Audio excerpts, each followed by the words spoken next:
Në zonën e Urës së Dajlanit, pas shemjeve të barakave të ndërtuara pa leje dhe dërgimit të banorëve në konvaleshencë, kanë filluar të rikthehen banorët e dëbuar. Ishin rreth 20 familje të komunitetit rom dhe egjiptian që u larguan me polici pasi banesat ishin ndërtuar mbi kanalin kullues dhe pengonin qarkullimin normal të ujrave, duke krijuar shqetësime për sasirat e tepërt të tyre që përmysin banesat. Tashmë një sasi qadrash dhe barakash është e ringritur përsëri këtë ditë të ftohtë të shkurti. Një banore thotë se vetëm 7 ditë i kanë mbajtur të strehuar dhe pastaj kanë nxjerrë që të strehohen ku të mundnim.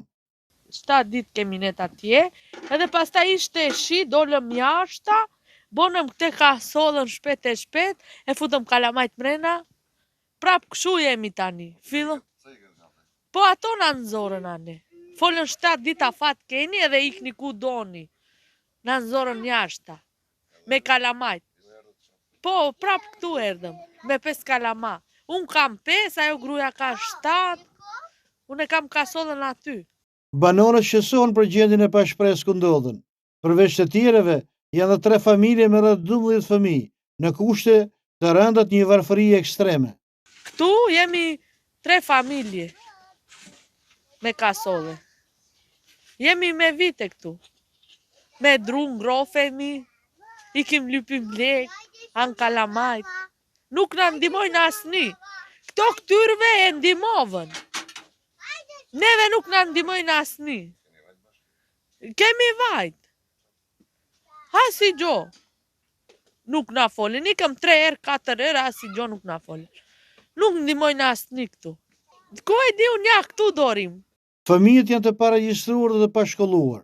I pret rruga duke lypur dhe fati i rëndi një brezi për të cilën shoqëria bën zhurmë, por fonde për sistemimin e kësaj shtrese nuk gjen dot. Tani nuk na japin asi gjo neve, se kemi regjistën atje në Elbasaneve. Këtu jemi me vite këtu. Ri me vite me kasolle. Këtu rritën kalamaj, këtu lindën kalamaj. Jo, nuk shkojnë shkollë. I kanë letrat atë ne. U dos barakja i kishten letrat aty. Tani nuk kam letra për kalamajt. Jam paregjistruar me 3 kalamaj.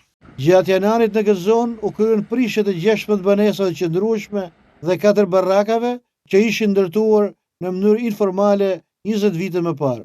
Të rikthyerit përpiqen të mbijetojnë tashmë mes kanalit të ujrave si dhe shinave të trenit, ku fati i fëmijëve është i rrezikuar në çdo moment.